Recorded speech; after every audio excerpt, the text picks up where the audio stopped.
Il s'appelle Steve Bandoma, l'auteur des œuvres que vous êtes en train de voir dans vos écrans ou en images. C'est cet artiste que nous avons le plaisir d'avoir. Nous sommes encore honorés de lui avoir sur notre plateau de cette émission Langage artistique. Bonjour Steve Bandoma. Bonjour mon frère. Vous allez bien? Très bien, merci. Votre fille? Elle se porte à merveille. Michael. Je m'autoproclame déjà le parrain, en fait le beau-père de votre fille. Vraiment, vous faites partie de la liste de candidats. Ok, de l'art contemporain selon Bandoma, c'est lui qui est sur notre plateau. Nous sommes vraiment autorisés à poser toutes les questions possibles sur votre démarche artistique, n'est-ce pas ça, Steve Bandoma? Oui, oui, oui. Le champ est libre. Donc, ok, oui. Commençons cette émission, mesdames et messieurs, par les portraits de l'artiste qui est sur notre plateau. Il est né à Kinshasa, en République démocratique du Congo. Steve Bandoma est passionné par l'art, va finir par devenir artiste professionnel. Il choisit l'Académie des Beaux-Arts de Kinshasa, une institution d'enseignement portant sur l'ensemble des disciplines artistiques. Après ses études en 2004, Bandoma Steve se révolta face au système d'enseignement de l'art en RDC. Et c'est en 2005 qu'il va quitter le Congo-Kinshasa pour s'installer à Cape Town en Afrique du Sud, où il va suivre des formations en art contemporain. La nouvelle voie qu'il s'est tracée lui vaudra des multiples récompenses. Artiste très engagé, très sollicité à l'international, nous trouvons ses œuvres dans les marchés internationaux d'art.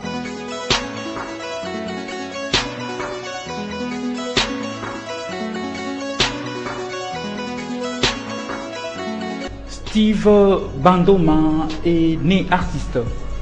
Oui, oui, oui. Je suis né artiste et je n'ai jamais choisi l'art. C'est l'art qui m'a plutôt choisi. C'est pourquoi j'ai souvent l'habitude de dire que mon art c'est ma métaphysique et ma culture c'est mon physique. Donc, autrement dit, mon art précède ma culture. Donc, alors, si vous êtes né artiste, qu'est-ce que vous êtes parti chercher à l'Académie des Beaux-Arts? Oui, à l'Académie des Beaux-Arts, bon voilà, comme à toute étape, à toute phase de tâtonnement, étant trop jeune, il faut passer par les études, comme à l'accoutumée. Étant issu d'une famille qui a des enfants éduqués, il faut passer par là, c'est normal, c'est évident. L'école est importante, donc on ne peut pas bannir la voie de l'école. Mais mon père n'avait pas voulu que je fasse l'art. Il voulait que je sois un homme de bureau. Je me suis retrouvé une fois dans la section scientifique, biochimie, à Lisanga, à Monseigneur Bokele Allé. Et comme c'était pas ça ma prédilection, donc j'ai dû vraiment tripoter pour jouer. Et pour que j'aille, je trouve un prétexte pour m'inscrire enfin à l'Institut de Beaux-Arts. Une fois arrivé là-bas, et voilà, j'étais brillant, toujours parmi, pour ne pas exagérer, vraiment parmi les 3 premiers, souvent.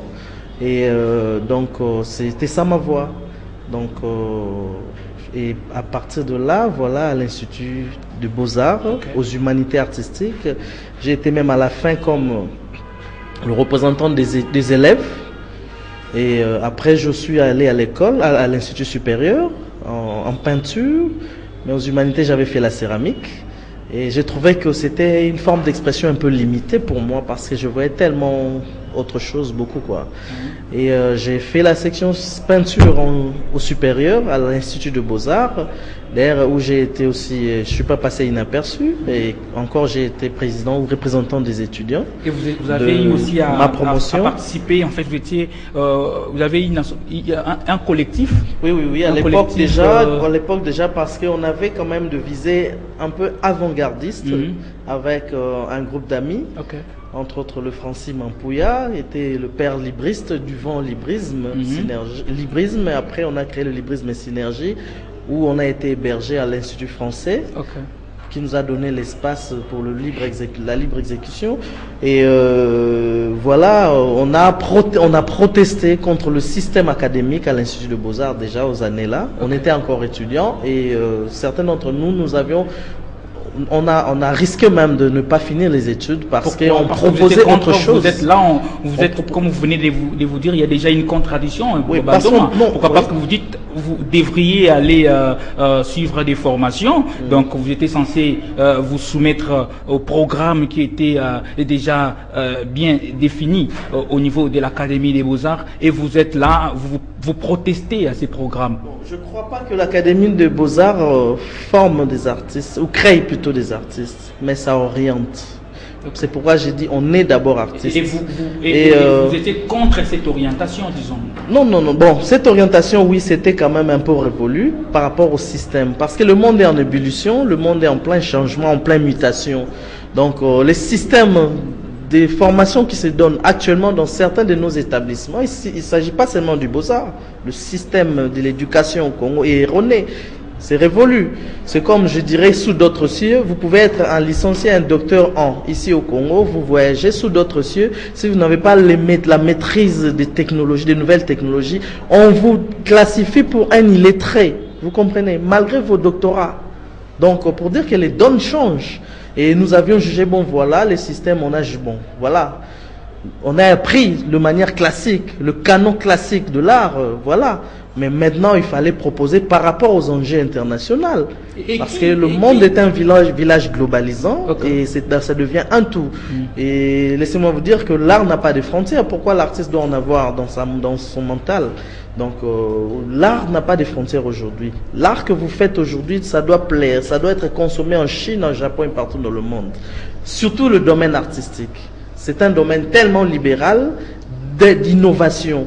Donc voilà pourquoi on avait jugé bon de protester. Et vous protestez, mais c'était quand même intéressant que vous avez quand même fini à l'Académie des Beaux-Arts jusqu'à 2004. Oui. Vous êtes après là, vous êtes parti en Afrique du Sud. Oui.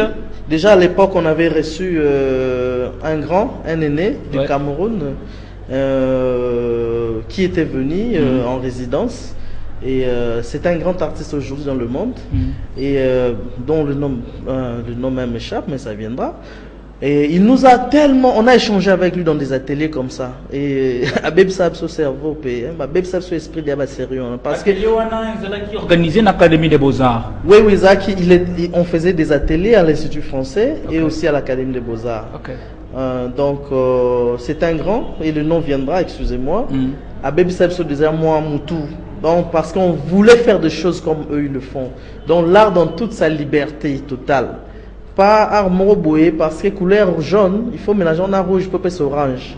Ça c'est classique, hein? C'est connu, hein? C'est vraiment connu, c'est la base. C'est classé. Je trouve ça un peu primaire. Mais art contemporain, il y a une nouvelle donne. Donc d'où voilà, il faut une certaine folie. Parce qu'après tout, il n'y a pas que la beauté dans le sens du beau, il y a aussi la laideur dans le sens du beau, il y a voilà, des formes d'expression qui réfléchissent. Donc voilà, après j'ai quitté les Beaux-Arts, je suis allé vite, j'ai pas traîné quand j'ai fini, je suis allé vite à me faire encore de formation professionnelle en Afrique du Sud parce que je devais faire l'Europe, il y avait des problèmes de visa à ce moment-là. Bon, j'ai préféré l'Afrique du Sud et surtout la ville de Cape Town parce que c'est aussi une ville cosmopolitaine où j'ai encore fait de formation. J'ai fait ma première exposition solo à l'Institut français de Cape Town qui a été un grand succès, où j'ai été découvert et voilà, j'ai commencé à m'initier maintenant dans de projets en Afrique du Sud avec des artistes sud-africains, de grands festivals. Et voilà, c'était parti. J'ai remporté des prix prestigieux à partir de l'Afrique du Sud. Et voilà, c'était un départ. Si Bandoma, on voudrait un peu savoir, à part ce que vous avez appris à l'Académie des Beaux-Arts, est-ce qu'il y a une formation particulière à ce qui concerne l'art contemporain pour qu'on vous dise aujourd'hui vous êtes artiste contemporain? Oui, c'est ce que je dis. Je fais une formation professionnelle de 2 ans à Cape Town avec d'ailleurs un professeur qui vient de New Jersey, Kevin Macaulay, et qui était devenu un ami. Après, on a fait un collectif. J'étais moi avec un ami artiste congolais, Maurice Mbikai, qui est là-bas, avec des Sud-Africains, et Kevin qui était notre professeur, qui nous a appris encore l'art contemporain dans d'autres dimensions. Et on aimerait vraiment que vous puissiez... parce que nous sommes vraiment à la quête ou à la recherche de la définition d'art contemporain. Comment vous, Steve Bandoma, définissez-vous l'art contemporain? L'art contemporain, c'est pour moi un art sans limite. C'est tout ce que je pourrais donner comme définition. Un art intellectuel et sans limite. Et l'art contemporain ne se contente pas qu'à des jeux de couleurs, de belles lignes, des jeux de formes. Mais l'art contemporain est un art hautement conceptuel et intellectuel. Donc, dans l'art contemporain, il y a toujours un sens derrière. Et la forme, la représentativité peut être mineure ou majeure, négligée ou comment, mais ce qui importe plus dans l'art contemporain, c'est le message derrière le travail. Donc, dans l'art contemporain, on peut écrire pour ne fût-ce qu'un petit objet artistique, de création. On peut écrire tout un livre. Mais jadis, l'art ne se contentait qu'à de belles formes. Surtout pour plaire à l'œil, la beauté, d'où le 2 ou le 3 dimensions, voilà, le trompe-œil, la beauté, la décoration. Mais il y a aussi une forme d'art dite décorative. Voilà pourquoi moi je dis l'Institut comme le Beaux-Arts, normalement aurait dû être l'Institut des arts décoratifs. On crée des décorateurs, on ne crée pas les artistes dignes de ce nom. Moi quand je dis, je pèse le mot artiste, parce que vous pouvez être un très bon ou excellent dessinateur, un très bon chanteur, restons dans l'art en général, un excellent décorateur, mais vous n'êtes pas forcément artiste. Pourquoi? L'intrant artistique de création commence à un degré. La créativité a des degrés. Ce que je vois aujourd'hui aux Beaux-Arts, même datant, quand nous étions encore étudiants, on représentait que des choses qui nous passent à l'œil. Comme vous êtes là, voilà, je peux vous dessiner, bien habillé, et puis voilà, j'ajoute juste un petit truc, voilà, qui ne veut aussi pas beaucoup dire, mais je fais une représentation d'après modèle. Mais le contemporain, c'est conceptuel. Donc, je dirais, dans le laboratoire contemporain, c'est d'abord la tête. C'est la tête qui est le laboratoire de l'art contemporain. C'est un art réfléchi. C'est pas un art qui se limite qu'à la touche de la main, au talent, voilà quoi, palpable. C'est d'abord l'intelligence qui crée. Donc, mesdames et messieurs, vous constatez que l'artiste qui est sur notre plateau défend ce que nous appelons art contemporain selon, je peux dire, la religion qu'il prône, selon sa démarche artistique.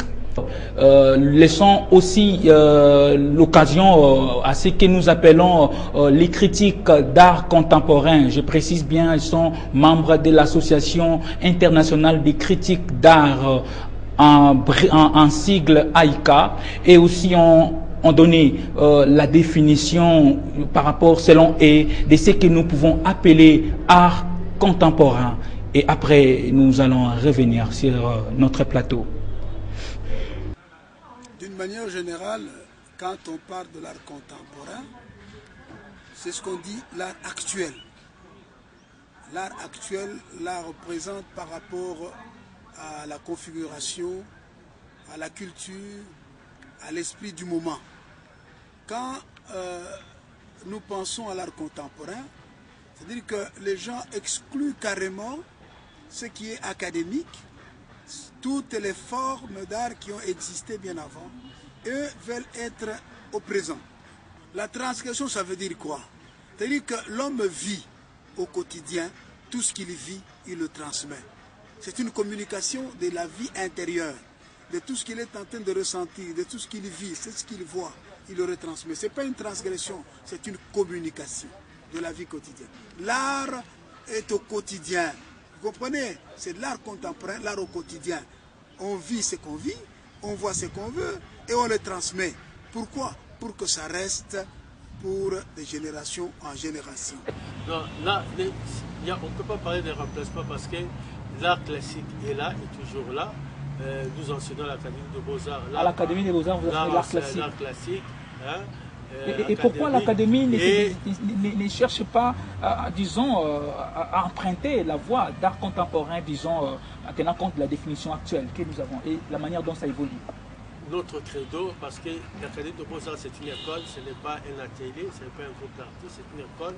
Une école est souvent structurée, il y a une pédagogie, et on ne change pas la pédagogie du jour au lendemain matin, parce que là, il y a il faut faire certaines démarches administratives. Certainement, ça va venir, hein, comme pour changer le programme, c'est pratiquement tous les 5 ans, mais maintenant là, ça fait peut-être plus de 10 ans qu'on a renouvelé le programme.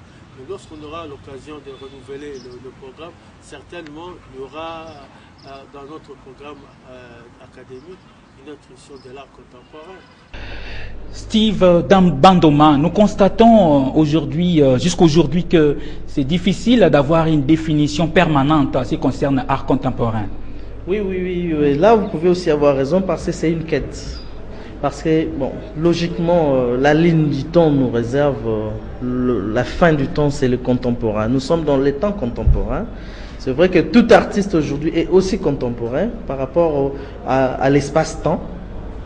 Mais quand on parle de l'artiste contemporain, dans le domaine des arts, c'est aussi pris dans une autre dimension. C'est-à-dire, et contemporain, c'est lui dont l'artiste, dont les pratiques répondent aux aspirations de l'heure, de cet âge. Donc, les pratiques, les aspirations de cet art dit contemporain et quoi? Aujourd'hui, il y a des nouvelles technologies qui s'investissent, l'art ne pas en reste. Donc, il y a de nouvelles formes d'expression artistique qui n'ont pas existé d'antan.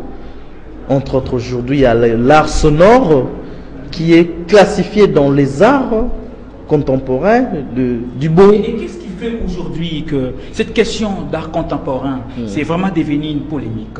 Oui, c'est devenu une polémique parce que c'est très mal compris. C'est très mal compris par qui? C'est très mal compris par d'aucuns, c'est très mal compris.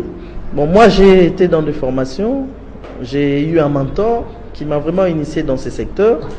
Et voilà, j'ai eu tant de recherches ailleurs. Et c'est quand j'ai compris que j'ai eu la clé Sésame, ouvre-toi, j'ai dit bon, maintenant il est temps que je rentre chez moi. C'est pourquoi on est rentré pour apporter notre petite pierre. Vous parlez de l'art contemporain, c'est l'art de la transgression. Votre transgression, c'est par rapport à l'époque antérieure? C'est surtout par rapport au temps actuel. Parce que laissez-moi vous dire, beaucoup même, il y a eu certains artistes même dans l'art, l'art moderne, avant que nous arrivions vraiment dans le contemporain, dans le vif du sujet. Okay. Il y a eu le temps moderne. Dans l'art moderne, il y a eu des grands artistes comme Dubuffet, dont le pratique répondait déjà, était déjà avant-gardiste. Okay. Donc je dirais que Dubuffet à son temps était plus contemporain que certains de nos artistes actuels. Vous comprenez? Donc la contemporanéité de l'art actuel repose sur la pratique ou les pratiques des artistes. Dans l'art contemporain, comme je donne souvent l'exemple, au lieu d'aller tailler toujours un bois qui vous fait gonfler le bout du doigt, vous taillez le bois qui vous prend 6 mois de taille, ou je ne sais pas, du bronze, toujours dans le feu, qui vous crée de maladies. Mais aujourd'hui, l'art est devenu tellement simplifié. Il suffit seulement d'élaboriser d'abord dans son mental le concept, et un concept fort. Parce que ça dépend, rappelez-vous, des niveaux d'inspiration. La contemporanéité que vous prenez, à quelle origine au Congo? Et ça a vraiment l'origine? La contemporanéité est universelle, parce que l'art l'est. Voyez-vous? Donc, si vous regardez mes pratiques, souvent mes dessins, ou parce que j'ai fait beaucoup de choses, souvent quand je fais l'exposition, je varie de médium. Je fais des installations, je fais aussi la performance, comme certains l'ont vu à l'Institut français, lors de mon exposition solo passée, il y a quelques années. Je fais des choses, je diversifie le médium, mais tout répond, surtout l'esthétique. En termes d'esthétique, mon esthétique, j'ai toujours cherché que ça soit standard. Parce que, à quoi bon? Est-ce que pour être artiste africain, il faudrait forcément, encore, un artiste africain, c'est pris aussi dans un sens vraiment péjoratif sous d'autres cieux. Parce que moi, je préfère être d'abord artiste, avant d'être africain. C'est comme je disais, mon art est ma métaphysique, ma culture, c'est mon physique. Donc mon art avait précédé ma culture. Avant d'être africain, je suis artiste. Donc, mais pour beaucoup, pour d'aucuns, pour être artiste africain, il faut utiliser des matériels typiquement africains. Et Steve Bandoma est fier d'avoir opté pour l'art contemporain. Trop fier parce que je me retrouve. Et c'est un terrain, ça devient pour moi un jeu auquel voilà, j'en ai un peu la maîtrise au fil du temps. C'est vrai qu'on est émergent, on n'est pas encore des artistes établis à l'international, mais déjà on défend le couleur du pays à bon port. Donc c'est ce qui est essentiel pour moi. Une démarche vraiment radicale. Oui, un peu radicale parce qu'au Congo, il faut l'être. Donc il n'y a pas de choix. Parce que, bon, voilà. Sinon, c'est tout le monde qui va dans la gouffre. Donc voilà. Donc, refusant toutes les règles. Bon, dans l'art, comme je salue mon vieux chéri Samba qui dirait apprendre pour un artiste, c'est un dictat. Donc dans l'art, il faut le radicalisme. C'est très important. Il faut de nouvelles conquêtes. C'est comme la science aujourd'hui a pris une vitesse de croisière. Vous voyez-vous? Et l'art n'est pas en reste. Et vous êtes aussi d'avis que Steve Bandoma, par rapport à votre démarche artistique, ça a modifié durablement et définitivement la signification de la perception qu'on pouvait avoir de l'art? Oui, bien sûr, parce que le monde est en ébullition, je l'ai dit. Nous sommes dans une quête, voilà. Aujourd'hui, il y a des problèmes de l'humanité qui ne sont pas encore résolus, de grands problèmes, de grandes questions de survie de l'humanité. Donc l'art aussi peut proposer. Mais vous allez proposer quoi si vous restez que dans de belles couleurs? Et qu'est-ce qu'on va faire maintenant? Si vous restez que dans de sentiers battus, et selon vous, qu'est-ce qu'on peut faire du programme que l'Académie continue à nous proposer aujourd'hui? Non. Pour moi, il faudrait de l'innovation et je salue le nouveau DG qui est un grand frère, un ami, Henri Kalama. Ouais. Donc je crois qu'avec son arrivée à la tête de cette institution, j'espère, parce que je parlais avec lui en passant, j'espère qu'il va voir la chose autrement et il va conduire à bon port cet établissement parce que selon les aspirations, c'est quelqu'un de très ouvert. Okay. Et c'est un ami, un grand frère, je salue à passant. Je crois que pendant son mandat, nous sommes des observateurs, mais moi je lui ai dit, nous sommes là sur le terrain. On veut proposer ce qu'on a appris ailleurs. Donc ouvrez-nous le porte. Et avons-nous des critiques d'art contemporain en République démocratique du Congo? Bien sûr, les critiques d'art contemporain, il y en a, mais très peu. Ouais. Déjà, je salue en mémoire de Pagna à titre posthume. Pagna qui nous a quittés il y a une année ou passé déjà. C'était un grand homme, un prophète parmi les critiques d'art jeunes qui pouvait interpréter l'art contemporain dans le vrai sens, dans sa vraie dimension. Et beaucoup sont des critiques d'art classique. Okay. Mais il y a aussi un jeune émergent, Jean Kamba, dont je respecte, c'est d'ailleurs lui qui m'écrit actuellement. Okay. Donc voilà, et il y en a là, ils sont là, parce que interpréter l'art contemporain, il faut avoir une dimension aussi très élevée de critique. Sinon, vous faites n'importe quoi. Comme nous le disions toujours, mesdames et messieurs, dans cette émission, c'est dans nos habitudes de vous proposer une définition. Et comme l'artiste venait de nous parler, ce qui concerne l'art contemporain, est-ce qu'il y a ce que nous appelons les critiques d'art? Qui est-ce qu'on peut appeler une critique d'art? Alors, savourer ensemble les fruits de nos recherches. Notez que la critique d'art est un genre littéraire autonome qui a pour objet d'examiner l'art contemporain, d'en apprécier la valeur et d'influencer son cours.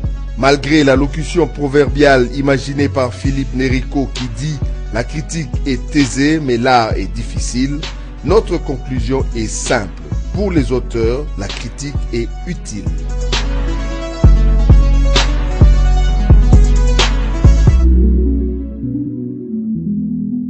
Alors, quel sera leur travail aussi longtemps que votre position reste radicale? Oui. Bon, les critiques de l'art aujourd'hui, en fait, l'artiste est là, l'art est là pour proposer.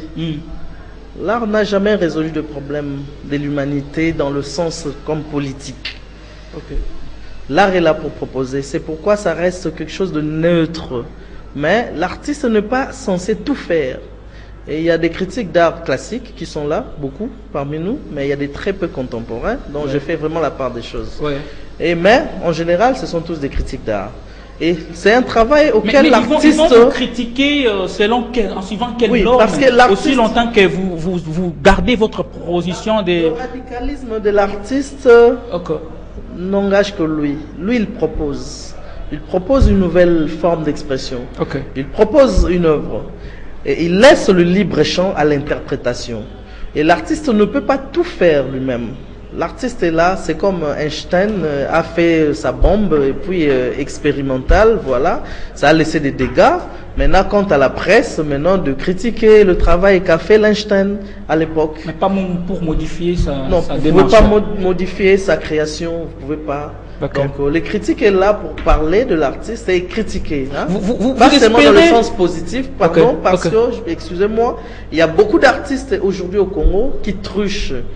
Vous faites une œuvre, vous appelez votre ami intime critique d'art qui ne peut que vous écrire le positif. Ça, c'est de la truche. Et il y a beaucoup d'artistes aussi, excusez-moi, qui se font de publications eux-mêmes. Normalement, c'est pas professionnel.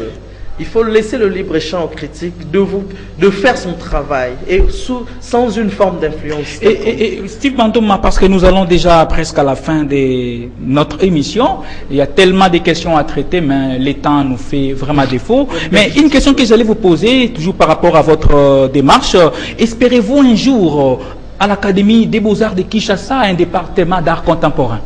Oui, pourquoi pas? C'est la lutte auquel nous sommes en train de mener d'ailleurs, voilà. Donc moi, si je ne vais pas à l'Académie des Beaux-Arts, c'est parce que je sais que voilà, c'est un peu hermétique encore jusqu'à preuve du contraire. C'est pourquoi moi je préfère passer à la presse. Je suis d'ailleurs ami des journalistes, donc parmi les très rares artistes qui affrontent la presse. C'est aussi parce que j'ai compris, c'est aussi un outil d'expression, un langage pour se faire entendre. Donc on n'est pas censé forcément passer aux Beaux-Arts. Il y a beaucoup d'artistes qui m'appellent au quotidien, voilà, on vous suit, voilà, et on les assiste. Donc c'est un peu ça. Et qu'est-ce qu'on peut faire pour peut-être ceux qui voudront avoir les œuvres de l'artiste qui est sur notre plateau? Une question délicate. Bon, ce qui est vrai au Congo, je ne vends pas vraiment. Mais ceux qui voudront avoir, c'est pas parce que je veux pas vendre. C'est pas parce que je veux pas vendre, parce que notre art, le langage est peut-être incompris ici. Et on vend souvent aux grandes galeries à l'international et aux grands musées du monde. Et mais pour ceux qui aimeraient avoir, et aussi un aspect important, il faut pas vendre ton art seulement parce que tu en as envie et parce que voilà, que ça devienne tellement décoratif dans un salon. Moi, je ne vends pas déjà des jeux de couleurs, je vends le concept. Et aussi le travail qui a le concept derrière. Donc mon art déjà n'est pas très apprécié dans des salons. Mais je préfère vendre aux collectionneurs professionnels, aux gens qui s'y connaissent. Un mot pour ceux qui vous regardent maintenant. Un mot pour ceux qui me regardent. Merci d'abord de m'avoir reçu, vraiment encore une fois de plus, dans votre chaîne. Je suis très ému. Apparemment, c'est une nouvelle émission, je crois. Langage artistique. Oh, c'est toujours dans le langage artistique. Voilà. Oui, parce que vous m'avez parlé de notre concept. Donc, merci pour m'avoir reçu dans le langage artistique une deuxième fois, quatrième fois. Wow. Pour une quatrième fois, merci. Et je dirais à tous ceux qui me suivent, vraiment surtout au public intellectuel, de jeter un peu l'œil à la culture. Parce que c'est l'âme du peuple. Et imaginez que vous soyez un corps sans âme. Vous êtes un cadavre, à l'état cadavérique. Donc notre culture, c'est notre âme. Et tant que peuple, nous constituons un corps. Donc si nous négligeons notre culture, nous négligeons notre âme. Donc nous sommes appelés à disparaître. Voilà pourquoi, avec notre curiosité intellectuelle, nous devons nourrir toujours notre âme. Donc, c'est tout ce que je pourrais dire au public. Merci encore une fois des plistes à Steve Bandoma d'avoir répondu à notre invitation. Mesdames et messieurs, merci à la grande équipe pour que vous ayez cette belle émission avec Steve Bandoma. Nous rappelons que Steve Bandoma, c'est un chorégraphe, en fait, c'est un artiste contemporain congolais et il nous a parlé de son style et de sa démarche artistique. Je remercie Maître Deo Matiti Mapele, c'est lui qui est mon conseiller juridique, et Monsieur Patrick Masenge, l'entrepreneur. Mesdames et messieurs, nous sommes à la fin de cette émission. Portez-vous bien chez vous et nous fixons rendez-vous pour la semaine prochaine pour un nouveau numéro. Au revoir.